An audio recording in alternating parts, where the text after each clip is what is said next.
If you find me anybody who's successful in any field, and I'll show you someone who's had to overcome adversity. We're either going to win together and succeed together, or we're going to fail together. But what we are going to do is we're going to do it together. And I finally had somebody who believed in me. I laid it on the line. I tried to, I think my legs were a big part of my game. I think, even later in my career, I could still move around, avoid the rush, create and manufacture some offense on my own. We don't spend a lot of time in life looking in the rearview mirror. We spend a lot of time looking at what's right in front of us.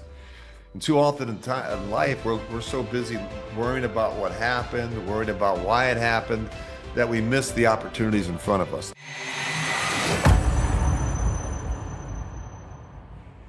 Just to kick things off here, I was curious. I hadn't seen this, but did you have like a favorite quarterback, someone you kind of aspired to be like growing up?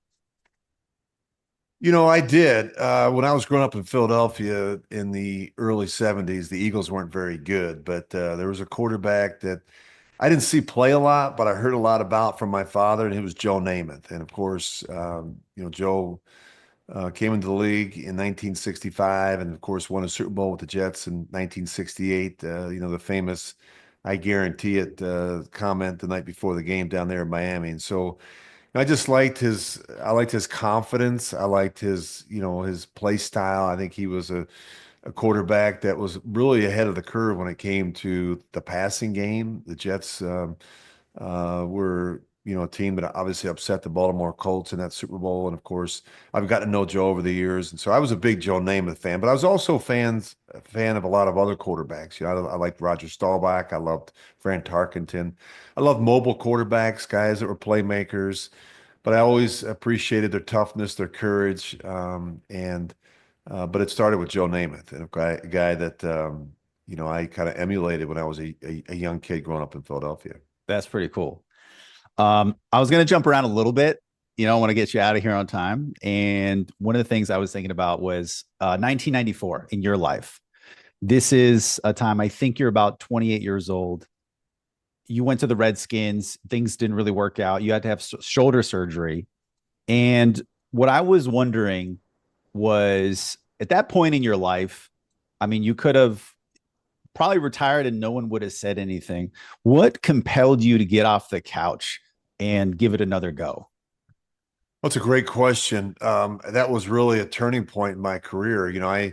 I'd spent 6 years with the Vikings. I had success in my last year there. We're 8-3. I got sat down and really benched by Denny Green and the team that I don't think ever recovered. And I got traded the following year to the Washington Redskins, and I didn't get traded until after training camp. So I went to an older team, a team that was a little bit long in the tooth, a team that had, had a new coach and Richie Pettibone. And, I during that season was really having some problems with my shoulder and just was having a difficult time warming up and a lot of pain. And as it turned out, I had torn rotator cuff, had surgery at the end of the season. I was a free agent. So the timing was horrible. I missed the 94 season, and I just got married. We had our first child. There was a lot of uncertainty in the Gannon household about what would happen, where would the next paycheck come from. And I got a call from the Winnipeg Blue Bombers, believe it or not. And they asked me to come to Dallas, Texas for a workout. And I thought to myself, I hadn't worked out for anybody. I knew I had a couple workouts coming up for some NFL teams. I just thought this would be a good opportunity for me to get in front of somebody and just throw. And I went down there, and it was not what I expected. It was like a free for all. There was just a bunch of people trying to get a look in the Canadian Football League, and so they did offer me a contract. I got a contract offer from the 49ers and the Chiefs. I just felt like the Kansas City situation was probably best for me to get a chance to go play for Marty Schottenheimer, a good football team, a good organization, and really to work with Paul Hackett and Mike McCarthy. And that was really a turning point for me professionally. I signed for the veteran league minimum, but it got me back into the league, and it really, I think, helped catapult my career and get it heading back in the right direction. So those 4 years in Kansas City were critically important for me. It's cool that you had the humility to give it a shot, in another league. which I didn't even know about. Did you have like when you think about, I know we talk about like self-talk now and how like athlete psychology, was your self-talk, was it ever negative, or were you thinking you know what, I'm just gonna give it another shot and see how it goes? No, I knew I could do it, right? And I just Okay. knew there was like a set of circumstances. Like adversity is a big part, I think, of everything we do in life. I mean, I think, saw a quote from Lil Holtz this morning, said, "You find me anybody who's successful in any field, and I'll show you someone who's had to overcome adversity." And I think there's some truth to that, particularly at the quarterback position. Like I think very few players come into the NFL and have immediate success at that position. There's trials and tribulations, setbacks, injuries. You get benched, you get traded, something happens. And I went through my adversity. I was ready to come out of it. I knew I could still do it. I just know I needed someone to believe in me, give me that opportunity. I needed some good coaching. And so that was really, there was a lot of uncertainty whether or not I'd ever get that opportunity when I was out of football that year, but never any self-doubt in terms of whether or not I could do it. That's cool. Okay. So, I mean, when you walk into like I don't know where the Raiders play, I don't know what it's called exactly, but like when you walk into, the Oakland Coliseum or like a Raiders facility, I think your reputation is cemented, right? What is it like when you walk into KC these days? Like what is that? What is the reputation there, you feel? Oh, I love going back to Kansas City. I've called the NFL games on CBS for, the better part of 18 seasons. Loved it and loved going back to Kansas City. Well received. I think the fan base has always been really supportive of me. Even when I came back as a Raider, believe it or not, I wasn't always an easy place to play, but I love Kansas City because I love the owner. Lamar Hunt was awesome. Loved playing for Marty Schottenheimer. Loved my teammates and coaches that I played with there. We went 13-3 in two of the four seasons that I was there. We had some great teams. Unfortunately, we weren't very good in the postseason. We lost to the Colts at home when we had home field advantage in '95. We lost to the Broncos when we had home field advantage in '97. I didn't start either of those games, but I felt like I was an important part of success that we had. So, I always cherish those opportunities and those moments in Kansas City, and some of my best friends to this day are guys that I play with in Kansas City. That's really cool. Okay, I'm going to read a quote. It's from Steve Jobs, and he says, "You can't connect the dots looking forward. You can only connect them looking backwards." Knowing what you know now, how it was when you came to Oakland, right? Maybe less regimented than KC. I've heard you talk about that. Marty Schottenheimer had maybe like a really good foundation built, right? A lot of accountability and things like that. When you think of that quote from Steve Jobs, do you think that maybe that experience in Minnesota and in KC prepared you to lead the team in Oakland when you got there? I think so. I mean, I was certainly ready for the opportunity. I had no idea what I was getting into. Like when I first went to the Raiders, I was a bit surprised. It just um, really, and this isn't all of the players, but a good portion of them. Like the team that I started with in '99 wasn't the same team that we had in 2000 or even 2001. John Gruden and Bruce Allen and Al Davis really turned that roster over. And we started getting more and more players that cared about football, loved the process of, practicing and studying and working out and being accountable. When I first got there, that wasn't the case. We had a lot of players that loved the lifestyle, loved the money, loved a lot of the things that professional sports brings, but didn't really love football and didn't love the practice, didn't love the grind, didn't love going through some of those challenges. And so that was hard for me because I would have done it for nothing. I loved it. I loved everything about it. I started playing organized football when I was in second grade. And I love practice. I love meetings. I love being in the weight room. I loved all of it. So when you were around some people that didn't have the same attention to detail, the same level of professionalism and accountability, that was really frustrating for me my first couple of years in Oakland. There's that sort of famous story that Steve Young talks about where he says to Bill Walsh, but Bill Walsh tells him, come to the 49ers. Joe Montana's, just had two back surgeries, right? He kind of lures him to think he's going to start. How did you know it was going to be different, that they would give you sort of the keys to the kingdom or the keys to the car when you were coming to the Raiders? Well, I had never have had anybody really sit me down like John Gruden did and basically just say, hey, look, we're going to do this together. Like, if you'll commit to coming here, I'll commit to putting in the time and putting great game plans and building an offense around you and what you do well. And we spent a lot of time that night just talking about what the future would look like. And he really made a pact with me to say, hey, look, whatever we do, we're going to do it together. We're either going to win together and succeed together, or we're going to fail together. But what we are going to do is we're going to do it together. And I finally had somebody who believed in me enough to really stick his neck out, to really put his job on the line for me. Because if it hadn't worked out, he would have gotten fired by Al Davis. There's no question about it. In fact, that first year, we went 8-8. Had we not beat the Chiefs, the last game of the season in 2000, after that 99 season in January 1st of 2000, John probably would have been fired.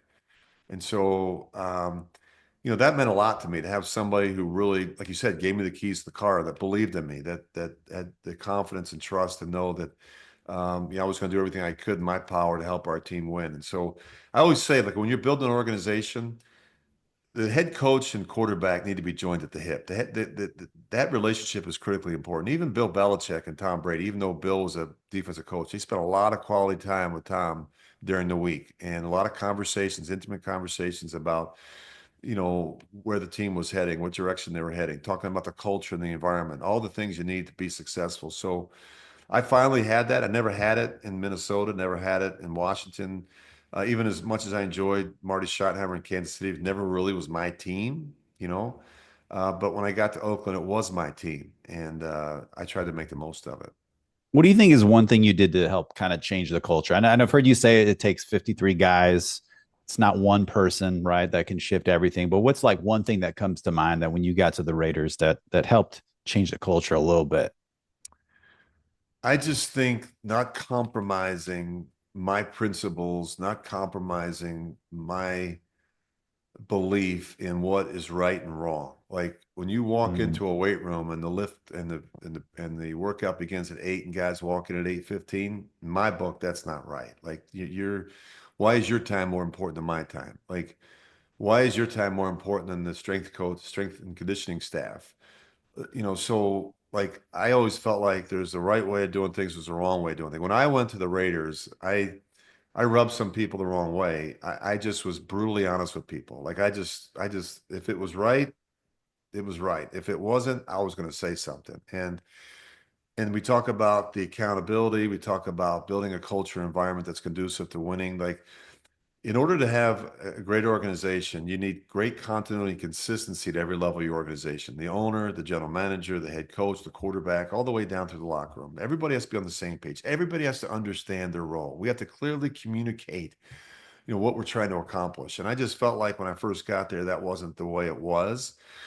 But I let it be known through my words and actions that, I was going to do things at a certain level of professionalism, attention to detail, accountability was going to be important. I held players accountable. They got into the huddle, didn't know what to do. I made sure that they didn't get back in the huddle anytime soon. Like, in the practice field, I was demanding of teammates. I was demanding of assistant coaches. Like, I tried to apply pressure to let people know that this is how things are going to change. It's not going to be business as usual. And, I didn't have to do that in Kansas City because there was this culture and environment that existed. Players were, accountable to one another. There was a certain level of professionalism, and that wasn't necessarily the case early in my career in Oakland. But I'm pleased to say that by the time I left there, I certainly felt like, uh, we left it in a better place than we found it. That's awesome. Um, Favorite comeback of your career in a Raiders uniform? What comes to mind? Oh, there's a lot of them. Unfortunately, you get behind in games. I would say, um, maybe that game in Kansas City in 2000. It was January 1st of 2000.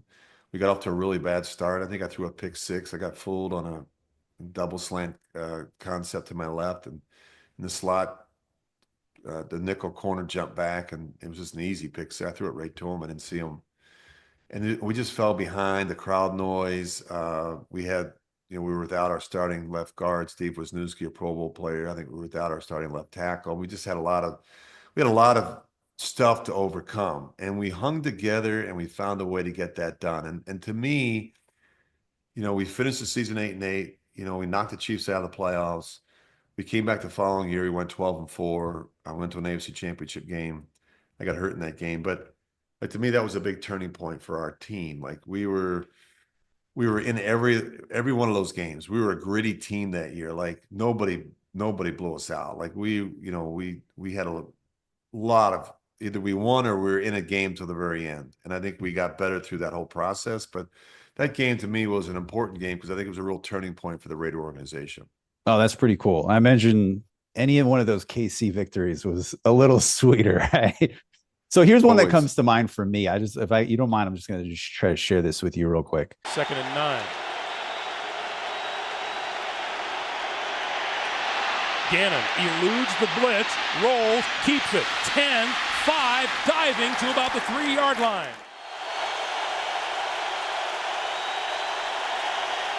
Gannon looking, gonna run it. To the end zone, touchdown.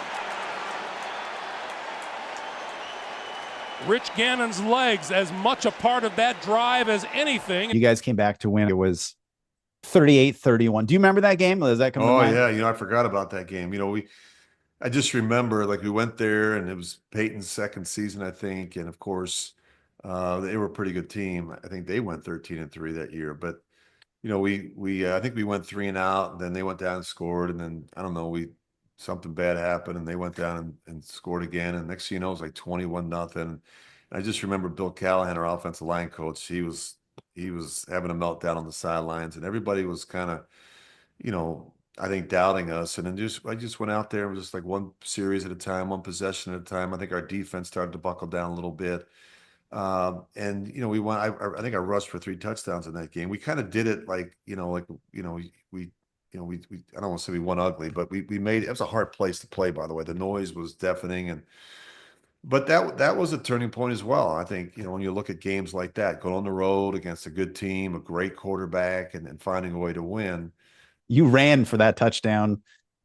If you got hurt, you might have gotten hurt, but like you just had this resilience. Do you feel like that was something that you were sort of taught or learned along the way? That's kind of how I played. I mean, I football, as I said, like it was important to me. Like I was never went out there to try and protect myself. I laid it on the line. I tried to, I think my legs were a big part of my game. I think, even later in my career, I could still move around, avoid the rush, create and manufacture some offense on my own. And so that was important. But I just, when I'm asked often, by a lot of general managers, personnel people, quarterback coaches, offensive coordinators, even in college and stuff. I'm asked to evaluate the draft class every year. And so people always ask me, like, what are some of the qualities and intangibles you're looking at that position? And I think to me, obviously arm talent and, there's a lot of things, footwork but to me, physical and mental toughness. If I'm evaluating the quarterback position, that's really where I start. I want somebody who's physically and mentally tough, a guy that's going to be able to overcome adversity, a guy that's going to be able to take the criticism, a guy that's going to be able to get up after getting knocked down. I mean, that's really where I start. Like, I want somebody who's going to sit in the pocket, have a tough jaw, get hit in the mouth, keep coming back, not flinching. Obviously, the ability to process and absorb a lot of information, that the football IQ is really important as well. But that physical and mental toughness is important. And that's really what I tried to bring to the mix with the Raiders each and every play. Yeah, I've heard you say, I think it was Jim Rome you were talking to, that he asked you, well, how do you develop that mental toughness muscle? And you said, you've got to show up to practice on time. You've got to get in the weight room. So what I got out of that was like, you got to do those things. That helps you create that mental toughness, right? Showing up every day and being consistent. But what do you tell yourself after you throw a pick? That's what I'm wondering about. Like, how do you, and I try to relate this to like career advice, right? And so oftentimes we have a bad play. We might have a bad meeting, a bad day or a bad week. And when you throw a pick, it's so easy to think about that for the next hour. And so like, how did you do that? Whether you threw 1 or 2 picks in a game, like how did you move on to the next play? That's a great question. We talk about the 5 Ps, right? Proper preparation prevents poor performance. And so, like, for me, a big part of my success was my ability to prepare for it. Like you mentioned, like what you do on Monday and how much film you watch on Tuesday and what you're trying to accomplish on Wednesday, whatever you're doing physically and mentally to put yourself in the best position to have a chance to be successful. But I tell people all the time, you have to be able to learn from your mistakes, right? But I also tell people, we don't want to dwell on them either. I learned from Marty Schottenheimer in Kansas City because he coached Joe Montana, and I've been around some people who coached Joe. And the great thing about Joe Montana was that he had a short memory. If he threw a touchdown, by the time he got to the sidelines, that was already in the rearview mirror. He had already moved on to the next play. But the same thing when he threw a pick. Like he might want to look at the picture to see like what the coverage, if there's some confusion and what did the receiver get to the right depth, or they would look at it, they'd make a correction if necessary. Then that was in the rearview mirror. And I tell people all the time, especially young people, if you think about driving a car, right? You have some glass in front of you. One is a big windshield. That's made of glass. But you also have this thing called a rear view mirror. One is very big and one is very small. We don't spend a lot of time in life looking in the rear view mirror. We spend a lot of time looking at what's right in front of us. And too often in life, we're so busy worrying about what happened, worrying about why it happened, that we miss the opportunities in front of us. And so from my perspective, I try and look at it playing the quarterback position that same way. Like if there's a mistake, let's look at it, let's correct it, let's make sure it doesn't happen again. But there are certain interceptions that are more tolerable than others, right? Like if a ball gets tipped, if a ball gets batted, if a ball goes through the hands of the intended receiver and he just drops it and it goes up in the air and the safety picks it off. You don't like them, but you can live with them. The ones you can't live with is when you're scrambling around, you don't see what's happening, you throw the ball late down the middle and gets, or when you don't see a flat defender, or there's a difference between physical mistakes. We talk about missed assignments and mental errors. We don't want to tolerate them. There are going to be physical mistakes, but I think it just gets back to uh, you know, uh, quality control and being accountable for every play that you have in an NFL game. I love it. Which loss stung the most? Super Bowl for sure. You don't get to a lot of them. It took me a while to get to one. It didn't turn out the way we wanted. It was really kind of a nightmare when you think about all the things that happened, even leading up to the game, even the year before the game. We had a really good thing going in Oakland with John Gruden and myself and as our head coach, and not only our head coach, but the play caller. And we traded him away. We traded him away to the Buccaneers. And I think it was the biggest mistake that Al Davis, our owner, ever made. Um, we were a good team that year, but we won 4 games in a row. We had lost 4 games in a row. We finished 7-1. We got on a little bit of roll in the postseason, but we're an older team. And that was a 1 week turnaround. That was the last time the AFC Championship game was played on Sunday. The Super Bowl was played the following Sunday. Wow, And I didn't know it was the last time. yeah, I heard about yeah. that, but I didn't know it And I was, can see why, because we spent the whole week. At least I did. I spent the whole week trying to. We spent the whole week trying to catch up. Like we had lost a day in travel on Monday. We had the media day. We had the responsibilities, and we just never got a chance to do what we normally do in terms of all the film study and all the breakdowns and all the workouts. I remember getting in a car, staying in a hotel in San Diego, and driving like 45 minutes to the Chargers practice facility to work out in the morning, and then coming back to the another 45-minute trip back with rush hour, maybe an hour, just to get back to the hotel for team meetings. Like in hindsight, that was a waste of 2 hours. We would have been better. We would have been better off just working out at the health club at the hotel. I mean, we made a lot of mistakes that week. We made some mistakes at halftime. We didn't have a really good adjustment plan. We sat in the locker room for 25 minutes before anyone ever talked to us. We turned the ball over. We is didn't. yeah, sorry to interrupt, Rich. Yeah. But so much of this is out of your control. And so if there is something you could have done differently, knowing you're one guy, right? Is there anything that you would Yeah, I have mean, I could have played better. I mean, I always start there. I mean, I just think that, it's always been that way with me. I've never made excuses about, and when there's a problem, even after a win, I always start with what could I have done differently? Like you go back and look at it, there's never a perfect game. But what I look at is, was there missed assignments? Was there mental errors? Was there physical errors? I mean, why did the mistakes happen? That's really where I always started. I could have played better. We had a lot of turnovers in that game. I'm responsible for the turnovers. Um, but it's one of those things. You think you're going to be back the following year. I got hurt. We never got back. And you have to live with it. But yeah, that was certainly one that you'd like to have a do-over. I love it. The other thing I've kind of noticed from listening to some of your interviews, you talk so much about what you've learned and the things that stung versus just the highs. Obviously, 4 of those years were very high in Oakland. I've heard you talk about 10 things people young in their career should really think about. Everything from like be on time, good work ethic, good energy, etc. The one that stood out to me, Rich, was be coachable. How do we do a better job? And I don't know if there's like a story you can share maybe with you and Coach Gruden, but like, how do we become more coachable? So I got to know Monty Kiffin, who was a longtime coach in football, college football coach. I got to know Monty. He was the linebacker coach in Minnesota when I was with the Vikings early in my career, of course. He was defensive coordinator for the Tampa Bay Buccaneers. I got to know Monty, and Monty had a great saying. He said the three worst words you could ever say as a player to a coach is "I got it." Coach is trying to tell you about, something in the game plan or something that we saw on tape or something you're going to see on Sunday. I got it, coach. I got it. I got it. I got it. You don't need to tell me. I got it. And the reality is you don't have it. And I see that with a lot of young people, especially with parents. Like you're a parent to a child.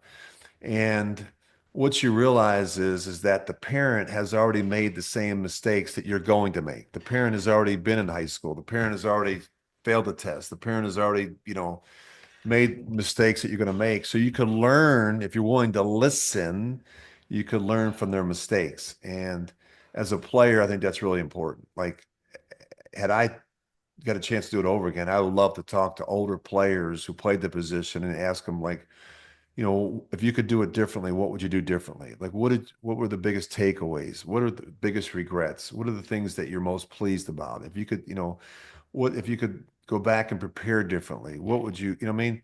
Talk to assistant coaches. I think players that I'll always say those who invest the most are the last to surrender. Like those who pour in everything they have to an NFL season are usually the last to give up.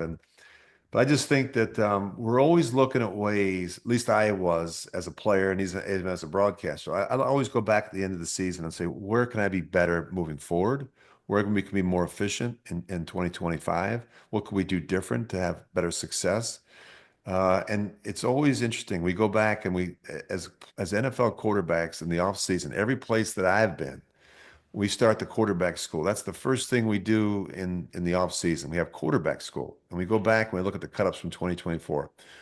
You shouldn't be surprised to know there's two cutups we always look at and get out of the way first: the interception reel and the sack reel. That's where we start. Let's look up the mistakes. Let's look at the interception reel. Let's figure out why those were thrown, why they happened, and how we can cut them down moving forward. Let's look at the sack reel and say there's 25, 30 sacks. Your Caleb Williams last year, there was 68 sacks. How can we cut them down? And how can we obviously not eliminate them, but cut that number down, maybe even in half? And how do we do that? By better communication, by getting rid of the football, by knowing where our outlets are, quick answer throws, changing the protection. There's a number of different things we can do. But it's all about attention to detail, and it's about going back and doing the work necessary so that we continue to improve at our craft each and every day. So many great lessons. I appreciate you sharing that. Last question. I want to get you out of here on time. What is the greatest lesson that your parents taught you that you hope you instilled in your kids as they grew up? That is such an easy question. And what's fascinating? I was having this conversation with someone the other day. The best lesson my parents ever taught me, and was both my mother and my father, they never spoke a word about it.